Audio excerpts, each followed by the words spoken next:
नमस्कार, आप देख रहे हैं काल चक्र। मैं हूं श्रद्धा और मेरे साथ हैं प्रश्न कुंडली विशेषज्ञ पंडित सुरेश पांडे जी। पंडित जी, बहुत बहुत स्वागत है आपका। नमस्कार। शनि और राहु मिले तो अंधेरा बढ़ेगा, भ्रम बढ़ेगा, दुर्भाग्य बढ़ेगा। देखिए काल चक्र। जी हाँ, जन्म कुंडली में शुभ और अशुभ दोनों तरह के योग होते हैं। शुभ योग में जन्मा व्यक्ति धनी, सुखी, भाग्यशाली होता है। लेकिन अगर आपकी कुंडली में अशुभ योग है तो व्यक्ति लाख कोशिशों के बाद भी हमेशा परेशानी और संकट में रहता है, बीमार और बेबस रहता है। ऐसे में आज पंडित सुरेश पांडे जी आपको उन दो क्रूर ग्रहों के बारे में बताएंगे जो मिलकर एक खतरनाक योग बनाते हैं। ये योग व्यक्ति को तबाह और बर्बाद कर सकता है। कौन सा है वो योग और क्या है इस अशुभ योग से बचने के उपाय? तो हो जाइए तैयार और बने रहिए। कालचक्र के साथ चर्चा को शुरू करते हैं। कुंडली में शनि राहु का योग कैसे आपकी जिंदगी को तबाह और बर्बाद कर सकता है। शनि राहु योग कुंडली में बाकी ग्रहों को किस तरह से प्रभावित करता है, साथ ही कुंडली के सभी 12 भाव में बैठा ये योग व्यक्ति को कौन कौन से अशुभ फल दे सकता है, आइए जानते हैं पंडित जी से। शनि और राहु दो ऐसे ग्रह हैं जिनका नाम सुनते ही डर लगता है, और अगर इनका योग हो, इनकी युति कुंडली में हो तो फिर क्या प्रभाव पड़ता है? देखिए, शनि के बारे में तो महर्षि पाराशर का स्पष्ट मानना है कि शनि दुख प्रद ज्ञेयो राहुर ऐश्वर्यदायक। शनि को तो उन्होंने दुखदाता ग्रह के रूप में ही अध्ययन करने की बात कही। आज के कुछ नए ज्योतिषी लोग कहते हैं कि नहीं नहीं, शनि तो धर्मराज हैं, ये तो न्याय के देवता हैं, ये तो ये हैं, ये तो वो हैं, कहते हैं। चलिए, किसी के बात को नहीं रोका जा सकता है, लेकिन ज्योतिष का जो सिद्धांत है वो अक्सर शनि को दुखदाता ग्रह के रूप में ही अध्ययन किया जाता है। शनि की जिस भाव पर दृष्टि हो जाती है वो भाव नष्ट हो जाता है। हाँ, राहु को ऐश्वर्य का योग माना जाता है, लेकिन महर्षि पाराशर ने एक बात और कही है, यद्यद भाव गते राहु केतुश्च जनने निराम यद्यद भावे संयुक्तम तत्फलम प्रतिषेदलम। कहने का मतलब कि राहु केतु जिन जिन भावों में जाते हैं उन भाव के भावेशों का जो बल होता है उनके आधार पर ही ये अपना फल करते हैं, क्योंकि ये छाया ग्रह है। आज हम बात करने जा रहे हैं एक ऐसे अशुभ योग की जो भगवान ना करे कि किसी की कुंडली में जल्दी हो, और यह योग हर 18 साल के बाद 1.5 साल के लिए आता है। ये योग है शनि और राहु का मिलन। शनि और राहु जब कुंडली में एक साथ हो जाते हैं, जन्मपत्री में जब एक साथ हो जाते हैं, एक राशि में हो जाते हैं, तो इसको पिशाच योग कहते हैं। क्यों कहते हैं पिशाच योग भाई? मैं आपको समझाता हूँ। शनि और राहु दोनों ही रात के समय में बलवान होते हैं। ये रात्रि बली ग्रह है, ये दोनों रात्रि बली ग्रह है। शनि अंधेरा है तो राहु मायाजाल है। शनि और राहु दोनों ही पापक ग्रह हैं। ऐसे में जब कुंडली में ये दोनों एक साथ आते हैं तो पिशाच योग बनता है। कुंडली में शनि राहु एक दूसरे को अगर देख रहे हों तो भी पिशाच योग बनेगा। शनि की राहु या राहु की शनि पर दृष्टि होने पर भी पिशाच योग बनेगा। जब शनि जन्म के राहु या राहु जन्म के शनि पर से गोचर करेगा तब भी पिशाच योग बनेगा। शनि और राहु मिलकर नकारात्मक शक्ति उत्पन्न करते हैं। ये जिस भाव में बैठते हैं, अगर शरीर भाव में बैठे तो शरीर की ऐसी तैसी कर देते हैं। द्वितीय भाव में बैठे तो आदमी चवन्नी के लिए मुहताज हो जाता है। तृतीय भाव में बैठे तो आदमी भाई बहन के सुख से हीन हो जाता है। चौथे भाव में बैठे तो पिता की अकाल मृत्यु हो जाती है। 5वें भाव में बैठे तो व्यक्ति संतान का मुंह नहीं देखता है। 6ठे भाव में बैठे तो आदमी किडनी से लेकर के और तमाम प्रकार के बुरे रोगों से ग्रसित हो जाता है। 7वें भाव में बैठे तो पत्नी मर जाती है या तो तलाक हो जाता है। 8वें भाव में बैठे तो पाइल्स, बवासीर, भगंदर जैसे रोग होते हैं, कई बार ऑपरेशन होता है। 9वें भाव में बैठें तो ऐसा आदमी ड्रग एडिक्ट होता है, नशेड़ी होता है। 10वें भाव में अगर बैठें तो आजीविका का साधन ही नहीं होता है। और पिता को बहुत ज़्यादा संघर्ष करना पड़ता है। 11वें भाव में अगर बैठें तो कभी कभी ठीक और कभी कभी खराब होता है, और 12वें भाव में बैठे तो ऐसा व्यक्ति जुए में, सट्टे में, लॉटरी में और मतलब कि बुरे कर्मों में अपनी पूरी दौलत को बर्बाद करके कंगाल हो जाता है। तो ये कहीं अच्छे नहीं हैं, एकादश भाव को छोड़ करके कहीं अच्छे नहीं हैं। इनका कहीं भी मतलब कि स्थिति अच्छी नहीं है, इनकी युति कहीं भी अच्छी नहीं है। इनकी युति से केवल दुख और दुख ही मिलता है। जय मां विंध्यवासिनी। तो शनि और राहु की युति आपको बहुत परेशान कर सकती है। पिशाच योग, जैसा कि पंडित जी ने बताया, इसे कहते हैं।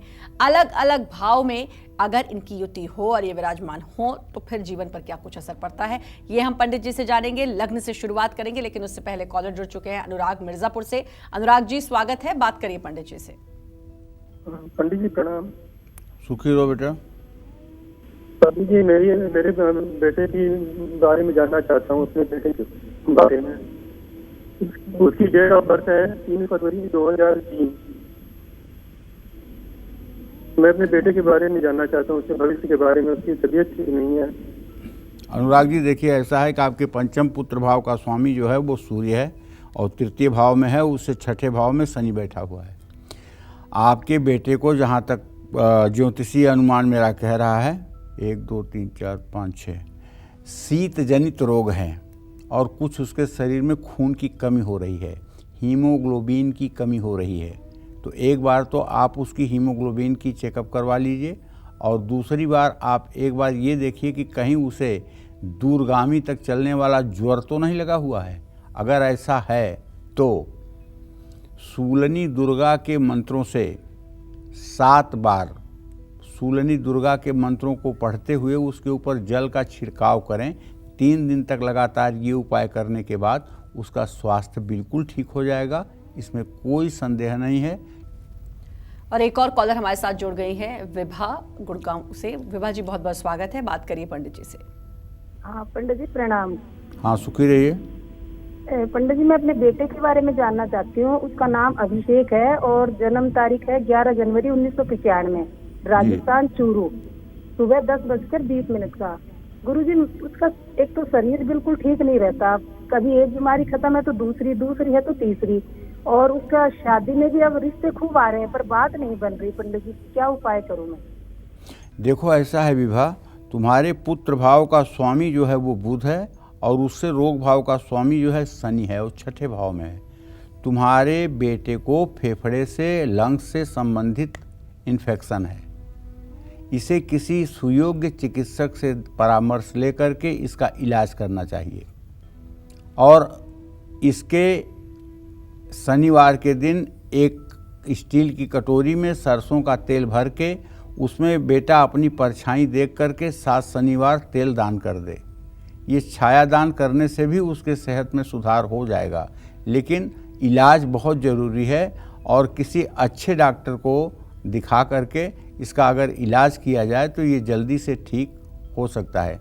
लेकिन विवाह माता होने के नाते आपको चाहिए कि आपको एक मंत्र बता रहा हूँ, ओम हौम जूम सह माम पुत्रम पालय पालय सह जूम हौम ओम।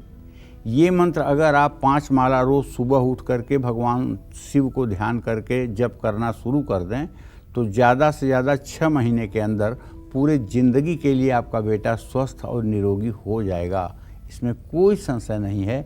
जय मां विंध्यवासिनी। कुंडली में लग्न भाव में शनि राहु की युति हो तो व्यक्ति को कौन कौन सी परेशानियों का सामना करना पड़ता है, जानेंगे पंडित जी से। पंडित जी, अब हर भाव के बारे में आप बताएंगे, तो लग्न से शुरुआत करते हैं।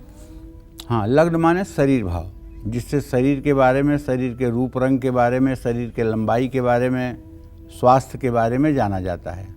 तो बताना चाहता हूँ कि पिशाच योग अगर कुंडली में है तो इसका क्या फल है।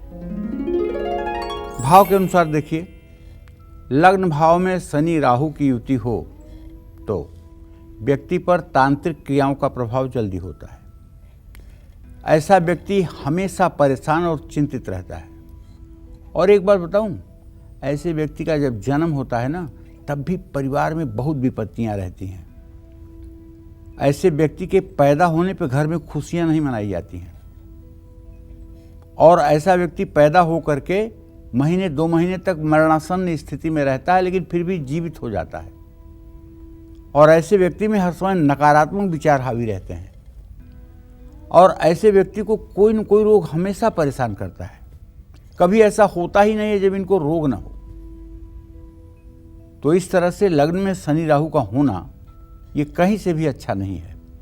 अगर कुंडली में शनि राहु है तो मैं कहूँगा आपसे कि आपको चाहिए कि आप किसी अच्छे शिवालय में, जहाँ रोज भगवान शिव का अभिषेक होता हो, जहाँ नित्य दर्शनार्थी जाकर के दर्शन पूजन करते हों, ऐसे किसी शिवालय में आपको जाना चाहिए।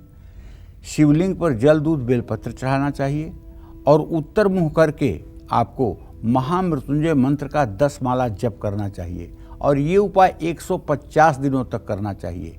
150 दिन ये उपाय करने के बाद ये पिशाच योग शांत हो जाएगा और आपका भी जीवन अच्छा हो जाएगा, इसमें कोई संशय नहीं है। आप करके देखिएगा। जय मां विंध्यवासिनी। कुंडली में दूसरे भाव में शनि राहु की युति हो तो क्या कुछ होता है, ये जानेंगे हम पंडित जी से। लेकिन उससे पहले जम्मू से कॉलर जुड़ चुकी है मीनाक्षी। मीनाक्षी जी स्वागत है, बात करिए पंडित जी से। नमस्ते पंडित जी। हाँ, सुखी रहो मीनाक्षी। मैं अपनी शादी के बारे में पूछना चाहती हूँ। मेरी जी। एज हो गई है 39। क्या मेरी शादी होगी या नहीं होगी, और होगी तो बिजनेसमैन से होगी या नौकरी वाले से होगी। और दूसरा सवाल मेरा है, मैं आंगनवाड़ी वर्कर हूँ, प्रमोशन होगी, सुपरवाइजर बनूंगी या नहीं। शादी तो होगी एकदम पक्का, इसमें तो कोई दो राय नहीं। उम्र भले आपकी 39 साल हो गई है, लेकिन शादी तो होगी।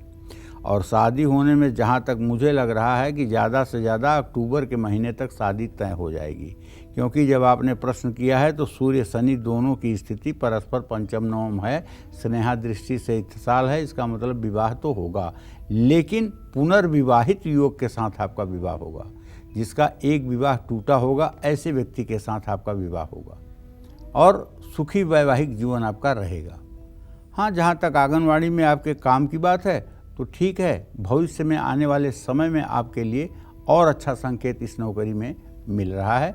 आपको मनोयोग के साथ अपना काम करना चाहिए और आपका विवाह जल्दी हो जाए, इसके लिए आपको चाहिए कि शनिवार को पीपल के पेड़ के नीचे 19 सरसों के तेल के दिए जलाएं और हर दिए के पास एक पान का पत्ता, एक बतासा और 1 रुपए का सिक्का रखें और 7 परिक्रमा पीपल के पेड़ की करके घर चले आएं।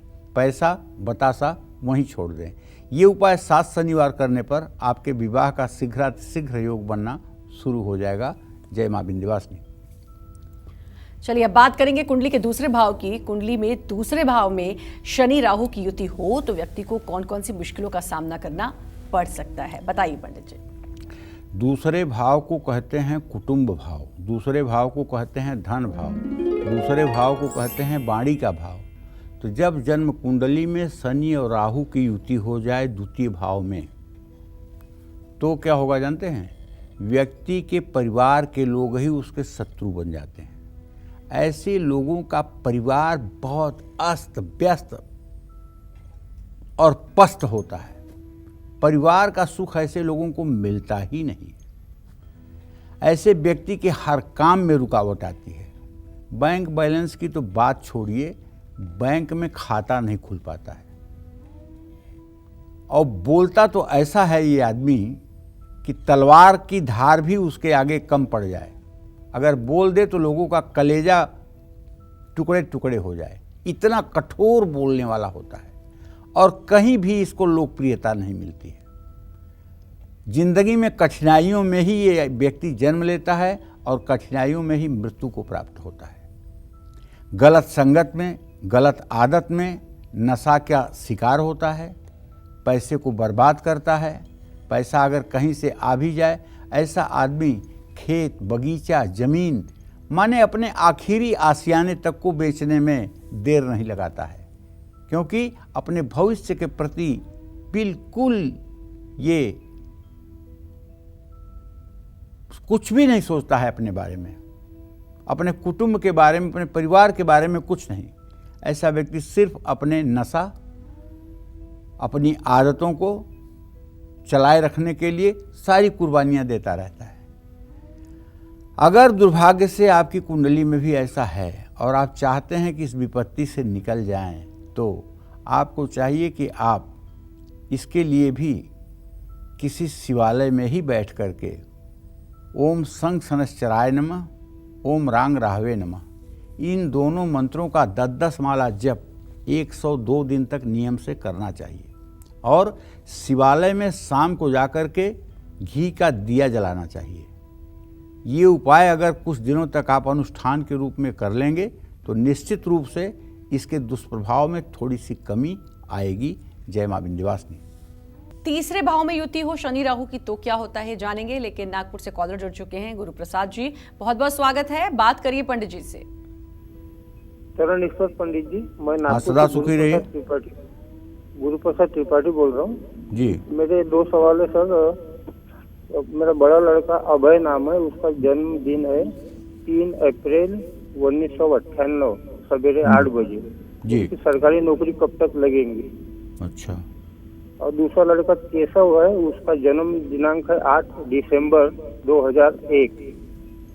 वो विकलांग है सर और पैर से चल नहीं पाता। देखिए, बड़े बेटे के नौकरी का जहाँ तक प्रश्न है तो इन्हें अगर नौकरी सरकारी लगनी होगी तो नवंबर तक लग जाएगी। अगर नवंबर तक सरकारी नौकरी नहीं लगती है तो फिर इन्हें सरकारी नौकरी का पीछा छोड़ करके प्राइवेट सेक्टर में अपनी आजीविका तलाशनी चाहिए। जहाँ तक छोटे बेटे के बारे में आपने प्रश्न किया है तो गुरुप्रसाद जी, आप ये जान लीजिए कि आपके द्वितीय पुत्र के भाव का स्वामी है सूर्य और उससे छठे भाव का शनि जो है, सही में ये अंगहीन तो बनाता ही है। शनि का काम ही है कि जहाँ बैठता है और जिन भावों पे दृष्टि करता है उसको नुकसान पहुँचाता है। खैर, उसके भविष्य की चिंता मत करिए, आप हैं और आपका बड़ा वाला बेटा अच्छा है, उसके भविष्य की चिंता मत करिए। वो भी मतलब कि जो है सुख सम्मान के साथ अपना जीवन यापन कर लेगा। अब ये विधि के विधान का खेल है, इसमें कुछ नहीं व्यक्ति कर सकता है। हाँ, आपसे इतना ज़रूर कहूँगा कि आप रोज़ राम रक्षा स्तोत्र का पाठ करिए और प्रभु श्री राम से उसके कुशलता के लिए प्रार्थना करिए। जय मां विंध्यवासिनी। चलिए बात करेंगे कुंडली के तृतीय भाव की। शनि राहु की युति अगर वहां हो तो व्यक्ति को कौन कौन सी दिक्कतों का सामना करना पड़ सकता है, जानते हैं। बताइए पंडित जी। देखिए, वैसे तो कहते हैं कि तिष्ठाय गते पापो जन्मांगो शोभना भवेत्। अगर कुंडली के तीसरे भाव में शनि हो या तीसरे भाव में राहु हो तो ये जन्म कुंडली के लिए बहुत अच्छी बात होती है। सिद्धांत तो ये है, लेकिन हकीकत ये है कि शनि और राहु दोनों की युति, और युति में भी किस राशि में युति है। अगर मेष राशि में या धनु राशि में युति है तब तो अनर्थ हो जाएगा, क्योंकि सहज मंदिर गे तपनात्मजौ भवति सर्व सहोदर नाशक। ऐसे व्यक्ति को चाहे 10 भाई हों लेकिन कोई भाई जिंदा नहीं रहता है। हाँ, राहु की युति हो जाने से एक बहन जरूर जिंदा रहती है। ऐसा व्यक्ति हर समय भ्रमित रहता है। ऐसे लोगों को फिर से कह रहा हूँ, सहज मंदिर गे तपनात्मजौ भवति सर्व सहोदर नाशक। या तो छोटा भाई होता नहीं है या फिर होता है तो होने के बाद आजीवन उसका जीवन कष्ट में ही व्यतीत होता है। और ये पराक्रम का भी स्थान है। तो जब शनि और राहु दोनों तृतीय भाव में हो और तृतीयश निर्बल हो तो ऐसा व्यक्ति आलसी, कामचोर और काम को न करने वाला, हर समय दूसरों के ऊपर आश्रित होकर के भोजन करके अपमान भरी जिंदगी जीने वाला होता है। लेकिन शनि राहु के युति के बावजूद भी ये तृतीयश मजबूत और बलवान स्थिति में हो और शुभ स्थान पर हो और दशमेश की भी स्थिति अच्छी हो तो ऐसा व्यक्ति पराक्रमी हो जाता है। भले भाई बहनों का सुख न मिले लेकिन पराक्रमी हो जाता है। तो ऐसे व्यक्ति को चाहिए कि ऐसा व्यक्ति जिसकी कुंडली में शनि और राहु की युति है, ऐसे व्यक्ति को किसी अच्छे विद्वान से दीक्षा लेकर के दुर्गा सप्तशती का पाठ करना चाहिए और दुर्गा सप्तशती का 100 पाठ करना चाहिए। दुर्गा सप्तशती के 100 पाठ करने से ऐसे व्यक्ति के जीवन का ये अभिशाप योग जो है वो समाप्त होता है और भाग्योदय होता है। जय मां विंध्यवासिनी। और कॉलर जुड़ चुकी हैं हमारे साथ शांति पानीपत से। शांति जी, बहुत बहुत स्वागत है। बात करिए आप पंडित जी से। जी चरण स्पर्श। हाँ, सुखी रहो बेटा। पंडित जी, मेरी बेटी है, 5.5 साल हो गए शादी को। उसकी जन्म तिथि है 3/10/1988। जी। सुबह 8:45 जी नोएडा में हुआ है, गाजियाबाद जन्म।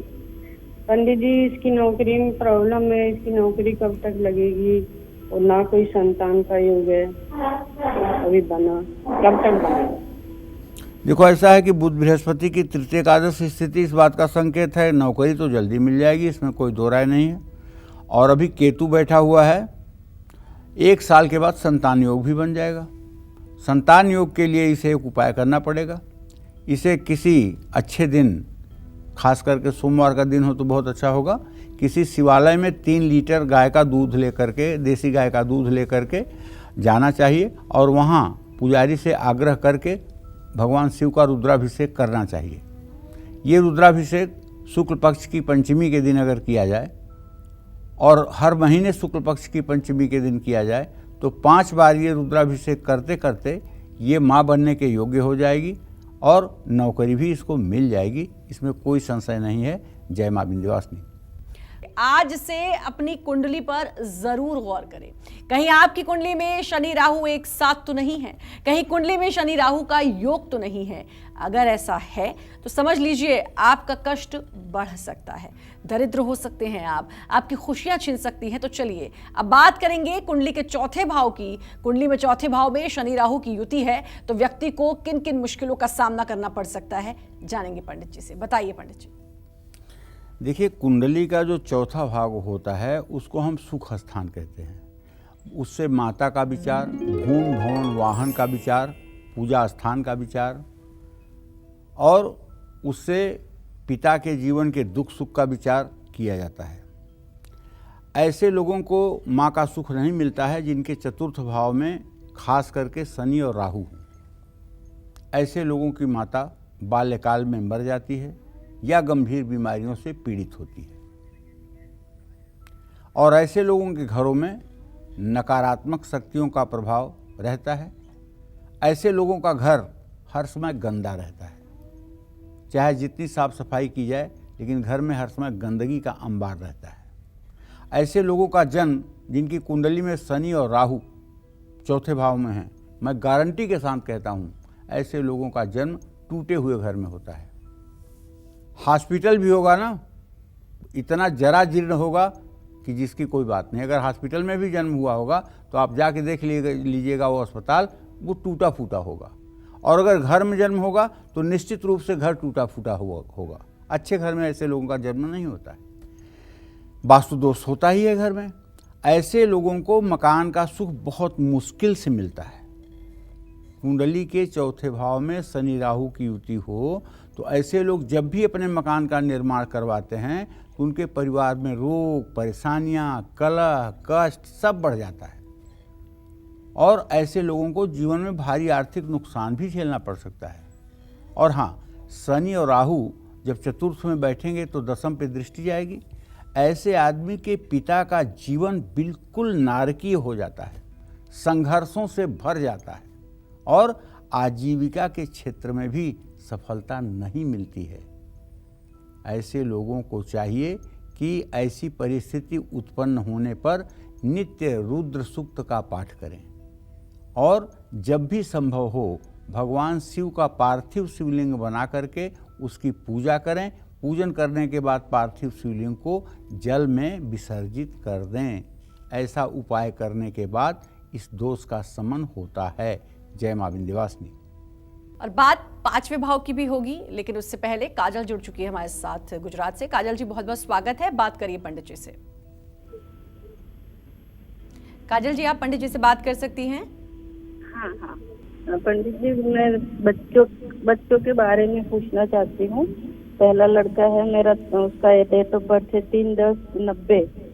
पंडित जी, उसकी शादी नहीं हो रही है, ना उसकी नौकरी का कुछ हो रहा है। और लड़की है 27/1/93 की, वो यूपीएससी कर रही है लेकिन उसका भी कुछ नहीं हो पा रहा है और उसका स्वास्थ्य बहुत खराब रहता है। और तीसरा लड़का है 24/5/99 का, पढ़ तो रहा है लेकिन मन नहीं लगता है, तो ये क्या करेंगे आगे? और मेरा भी स्वास्थ्य बहुत खराब रहता है पंडित जी। चलिए काजल जी, मैं बताता हूं कि आपको जब अपने बड़े बेटे के विवाह के बारे में आपने पहला प्रश्न किया है तो उसके बारे में आप जान लीजिए। मंगल और शुक्र दोनों की स्थिति तृतीय एकादश है, बहुत विलंब नहीं है। 45 से 90 दिन के लिए बड़े लड़के के लिए रिश्ता आ जाएगा। अगर आप लोग शादी करने के मूड में होंगे तो शादी हो जाएगी। बेटी के बारे में जो आपने प्रश्न पूछा है उसके बारे में आपको बता दूँ कि आपके पुत्री भाव का स्वामी शुक्र है और उससे भाग्य स्थान का स्वामी शनि है। शुक्र शनि की स्थिति चतुर्थ दशम बनी हुई है। बेटी ठीक है, ठीक रहेगी और आजीविका का क्षेत्र भी इसके ठीक है और सुखी घर से इसका संबंध बनेगा। जहाँ तक छोटे बेटे का प्रश्न है तो उसको पढ़ाइए अच्छे से, उसको आर्किटेक्ट की पढ़ाई करवाइए, वो अच्छा होगा, या फिर इसे मल्टीमीडिया का कोर्स करवा दीजिए, वो अच्छा होगा। और आपकी जो तबीयत खराब होती है उसमें तो काजल मैं यही कहना चाहूँगा कि आप 5 किलो गेहूं का आटा और 1 किलो गुड़ 5 मंगलवार किसी मंदिर में दान करें। इससे आपके रोग में कमी आएगी और दवाइयाँ आपको काम करेंगी, आप भी स्वस्थ और प्रसन्न रह पाएंगी। जय मां विंध्यवासिनी। और अब बात करेंगे कुंडली के 5वें ग्रह के बारे में, 5वें भाव के बारे में। अगर वहां शनि राहु की युति हो तो व्यक्ति को कौन कौन सी दिक्कतों का सामना करना पड़ सकता है, बताइए पंडित जी 5वें भाव के बारे में।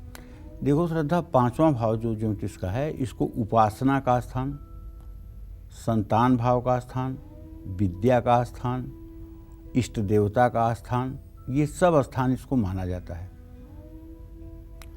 और पंचम भाव का स्वामी जो भी ग्रह होता है वो कभी अपनी दशा महादशा अंतरदशा में अशुभ फल नहीं देता है, यह एक निर्विवाद सत्य है। लेकिन ज्योतिष के मनीषियों ने लिखा है कि राहु और केतु की स्थिति पंचम भाव में संतान सुख के लिए ठीक नहीं होती है। शनि की स्थिति पंचम भाव में संतान सुख के लिए ठीक नहीं होती है, क्योंकि महर्षि पाराशर एक बात और कहते हैं, पंचमम नवमम चैव विशेषम धनमुच्यते। पंचम और नवम स्थान जो कुंडली का है, जो कहने के लिए विद्या और भाग्य का स्थान है, लेकिन ये धन का विशेष स्थान है। और इन दोनों की युति होना या इन दोनों का संबंध बनना व्यक्ति के जीवन में विशिष्ट धन का लाभ कराता है। तो अगर कुंडली के 5वें भाव में शनि और राहु की युति हो रही हो तो व्यक्ति के मन में नकारात्मक विचार बहुत आते हैं। ऐसे लोगों को उच्च शिक्षा में काफ़ी रुकावटों का सामना करना पड़ता है। बड़े भाई बहन या संतान को भी कष्ट रहता है। ऐसे लोगों को संतान से सुख प्राप्त कम ही होता है। और जानते हैं, ऐसे लोग कम उम्र में ही तंत्र मंत्र के चक्कर में पड़ जाते हैं और पीड़ा पहुंचाने वाले देवी देवताओं की उपासना करते हैं। ऐसे लोग भूत प्रेत की पूजा करते हैं। ऐसे लोग भूत प्रेत की सिद्धि में विश्वास रखते हैं। ऐसे लोग तंत्र मंत्र करके दूसरों को कष्ट पहुंचाने की विद्या सीखने में विश्वास रखते हैं। तो जिन लोगों की कुंडली में शनि और राहु 5वें स्थान में होते हैं, ये लोग अविचार करने वाले होते हैं, दूसरों के ऊपर तंत्र मंत्र का प्रयोग करने वाले होते हैं, दूसरों के ऊपर दुख देने वाली शक्तियों का प्रयोग करने वाले होते हैं और स्वयं व्यक्तिगत अपने जीवन में अत्यंत दुखी होते हैं। अत्यंत दुखी होते हुए भी उन्हें समझ नहीं आती है कि किसी को पीड़ा नहीं पहुंचानी चाहिए, क्योंकि शनि और राहु ने उनकी बुद्धि भ्रष्ट कर दिया है। हाँ, अगर इससे आप चाहते हैं कि आपको निजात मिल जाए, इस दुष्प्रभाव, इस योग का दुष्प्रभाव आपके जीवन पर ना पड़े, तो आपको महाकाली की प्रतिमा पर 21 नींबुओं की माला लगातार 40 दिन तक चढ़ानी चाहिए और सायंकाल के बाद घी का दिया जलाकर रात्रि सूक्त का 5 पाठ करना चाहिए और कपूर से आरती करना चाहिए। 40 दिनों का ये अनुष्ठान आपको इस विपत्ति के भंवर जाल से बाहर निकालने में सहायक होगा। लेकिन उसके बाद भी आजीवन आपको रात्रि सूक्त का पाठ करना चाहिए। जय मां विंध्यवासिनी। कॉलर जुड़ चुके हैं हमारे साथ, बाल मुकुंद जी राजस्थान से। बाल मुकुंद जी, स्वागत है, बात करिए पंडित जी से।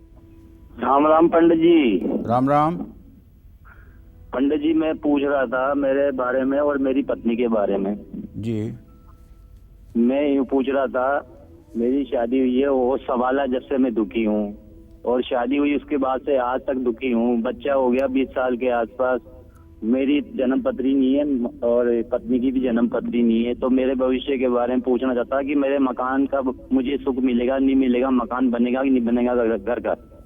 चलिए हमारे दोनों, मैं आपको बताता हूँ। आपके प्रश्न लग्न का स्वामी शुक्र और आपके चतुर्थ भाव का स्वामी सूर्य और शुक्र की स्थिति द्वितीय द्वादस्थ है। अभी मकान बनने में विलंब बना हुआ है। ये विलंब 4 से 5 साल का भी हो सकता है। आपका आय स्रोत योजना की कमी के कारण ठीक से नहीं बन पा रहा है। जिस भी काम में आप हाथ लगाते हैं उसमें कुछ दिनों के बाद असफलता मिलने लगती है। लेकिन जिस दिन से आपका बेटा कमाना शुरू होगा उसके बाद से आपके घर की रौनक बदल जाएगी और आपके घर में सुख समृद्धि हो जाएगी। आपको तो ये कहना चाहूँगा कि आप अगर हो सके तो दुर्गा चालीसा का रोज़ पाठ किया करिए और दुर्गा चालीसा के साथ साथ अगर हो सके तो हर शनिवार को आपको पीपल के पेड़ के नीचे सरसों के तेल का दिया जलाकर शाम को पीपल की साथ परिक्रमा भी करनी चाहिए। इससे भी आपको राहत मिलेगी। और अब दुखों का अंत भी होने वाला है, क्योंकि आपका बेटा 20 साल का हो गया तो 24वें साल में उसका भाग्योदय हो जाएगा। 4 साल के बाद आपकी ज़िंदगी के भी अच्छे दिन शुरू हो जाएंगे। जय मां विंध्यवासिनी। और अब बात करेंगे कुंडली के छठे भाव की। अगर वहां पर शनि राहु की युति हो तो व्यक्ति को किन मुश्किलों का सामना करना पड़ सकता है, आइए जानेंगे। बताइए पंडित जी। वैसे कहते हैं कि छठे भाव में राहु हो जाए तो राजयोग देता है, शनि हो जाए तो रोगों का शमन करता है। लेकिन ये बहुत कुछ राशियों पर डिपेंड करता है कि किस राशि में है। जैसे धनु राशि में गया हुआ राहु निष्प्रभावी हो जाता है, मेष राशि में गया हुआ शनि निष्प्रभावी हो जाता है। तो ये बहुत गूढ़ चीज़ें हैं। कुंडली का छठा स्थान रोग शत्रु का स्थान कहलाता है, मामा का स्थान कहलाता है। अगर कुंडली के छठे भाव में शनि और राहु होगा तो ऐसे व्यक्ति को मामा का सुख नहीं होगा। ऐसे व्यक्ति को मौसियाँ चाहे जितनी हों लेकिन मामा नहीं होगा, पहली बात। दूसरी बात, ऐसे आदमी को एसिडिटी और गैस की भयंकर प्रॉब्लम होगी। ऐसे आदमी के पेट में ऐसे जलन होगी जैसे किसी ने आग लगा दिया है। कारण दिमाग, तनाव जब लेगा ऐसा आदमी, टेंशन जब लेगा तो तेजाब एकाएक उसके पेट में गिरेगी और उससे जलन होगी और आदमी बेचैन हो जाएगा कि जान निकल जाएगी।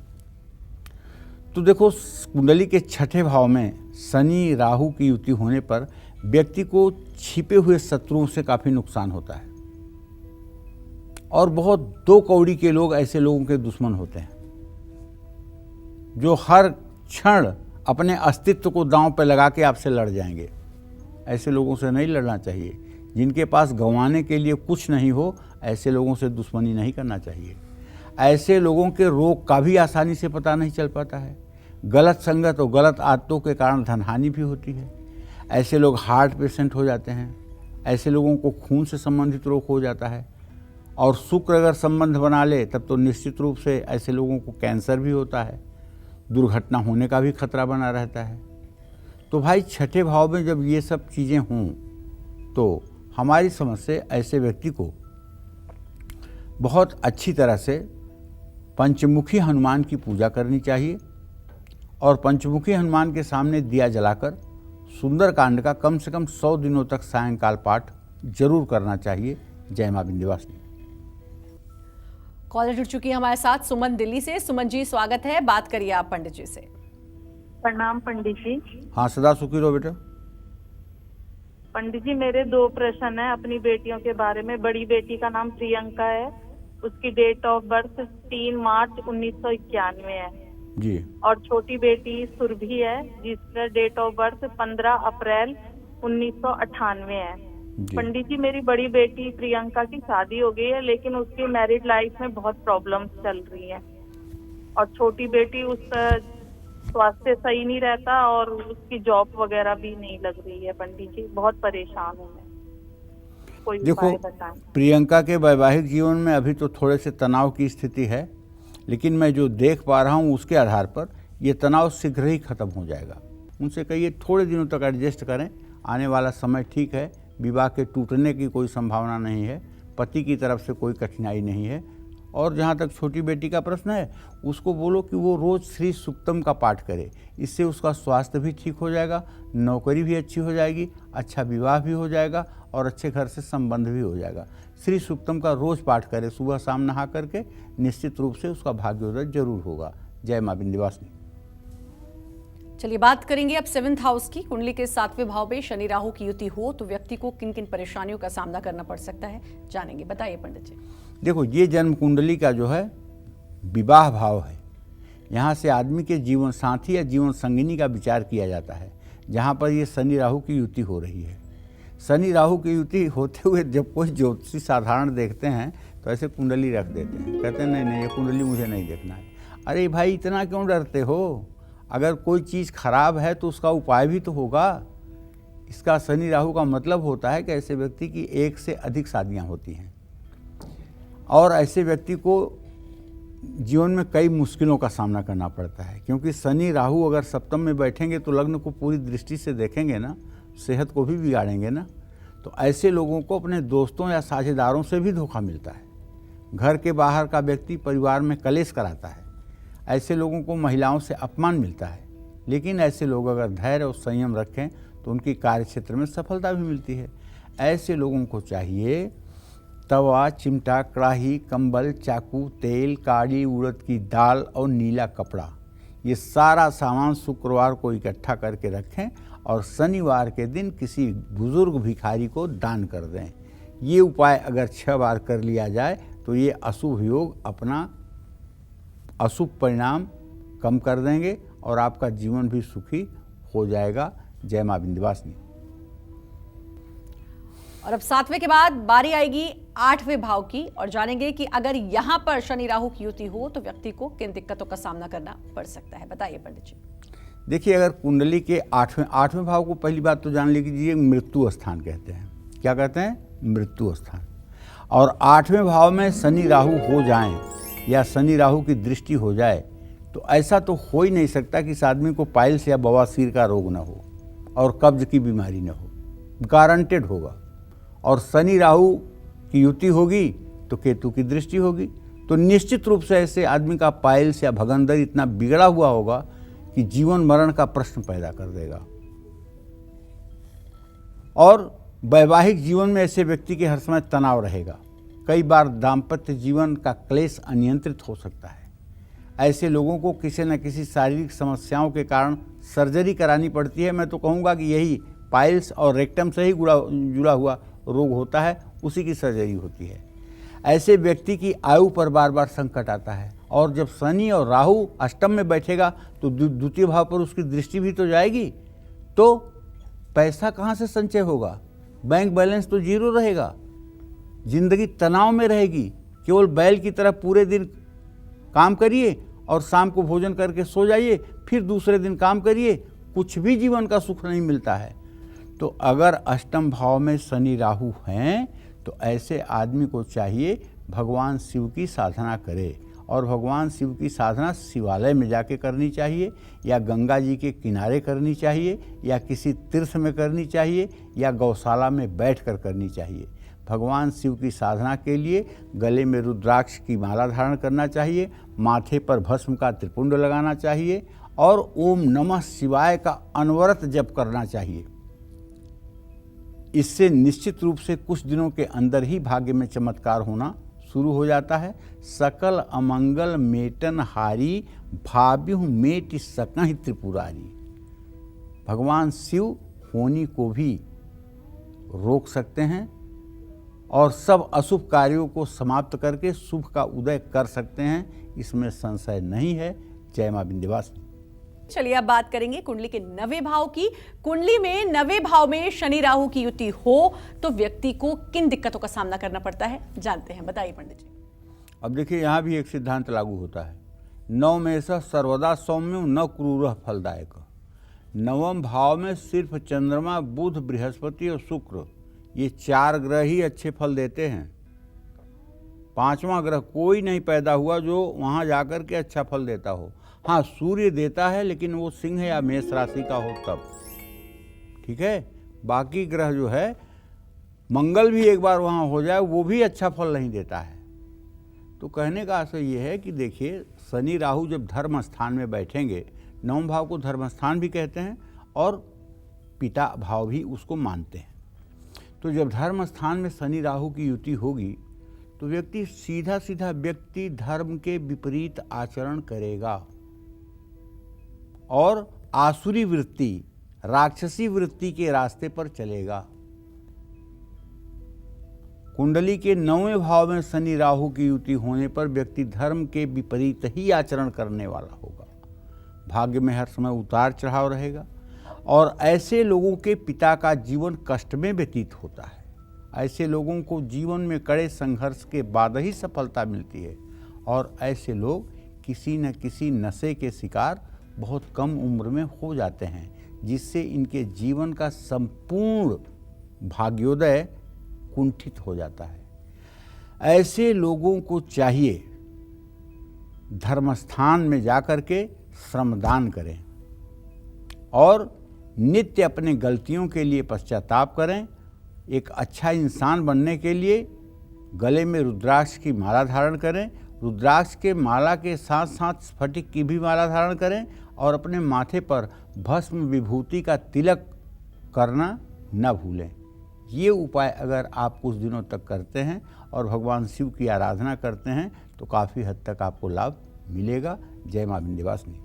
और एक कॉलर हमारे साथ जुड़ चुके हैं, बहुत बहुत स्वागत है। अपना नाम बताते हुए पंडित जी से बात करिए। हेलो। हाँ, प्रियंका, आप बोलिए। बात कर सकती हैं पंडित जी से।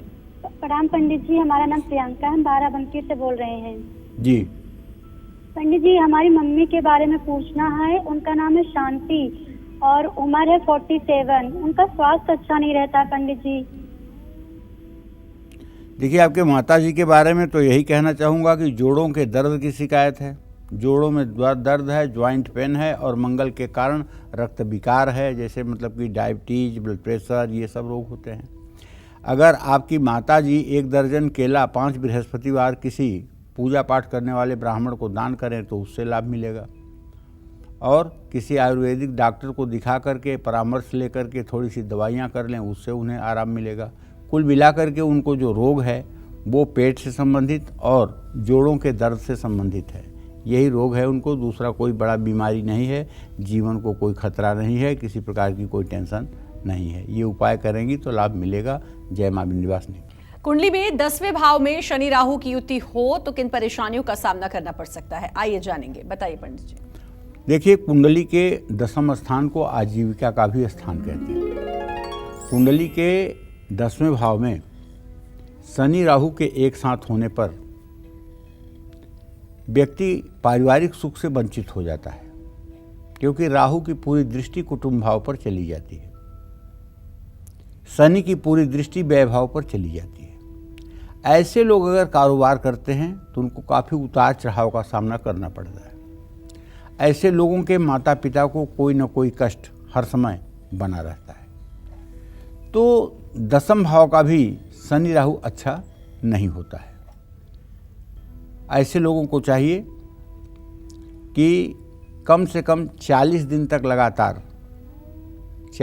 तक लगातार गंगा जल डाल करके स्नान करें, शिवालय में जाएं और शिवालय में जाकर के महामृत्युंजय मंत्र का 10 माला जप नियम से कम 40 दिनों तक करें तो निश्चित रूप से लाभ मिलेगा। जय मां विंध्यवासिनी। चलिए अब बात करते हैं कुंडली के 11वें भाव की। कुंडली के 11वें भाव में शनि राहु की युति हो तो व्यक्ति को कौन कौन सी दिक्कतों का सामना करना पड़ सकता है, आइए जानते हैं। बताइए पंडित जी। देखिए, 11वें भाव को आमदनी का स्थान कहा जाता है, बड़े भाई का स्थान कहा जाता है। इस स्थान को ज्योतिष शास्त्र की भाषा में सर्वतोभद्र स्थान कहते हैं, कल्याणकारी स्थान कहते हैं। लेकिन ज्योतिष शास्त्र में इसको भी तृतीय और छठे भाव की तरह इसको भी पाप स्थान ही माना गया है। तो तृतीय भाव में शनि या राहु का होना निसंदेह बहुत अच्छा माना जाता है। लेकिन शनि राहु एकजुट भी हो जाएं तो बड़ा नुकसान नहीं होता, मैंने पहले भी आपको बता दिया। लेकिन ऐसे लोग बहुत शॉर्टकट तरीके से पैसा कमाते हैं। ऐसे लोगों के भाई या बहन को किसी तरह का कष्ट जरूर रहता है और 11वें भाव में राहु शनि व्यक्ति को संतान के सुख से भी वंचित करता है। चैकादशे यदि राहु सिख पंचमे स्थितो भवे सुतानंद दृश्यन्ते यद्यपिंद्रो प्रसेव्यते, क्योंकि एकादश में बैठा राहु उसकी पूर्ण दृष्टि जा रही है पंचम भाव पर, और जब पंचम भाव पे संतान भाव पर दृष्टि जाएगी तो संतान कैसे रहेगा? संतान तो उड़ेगा, ऐसे हाथ से उड़ जाएगा, गर्भ से उड़ जाएगा।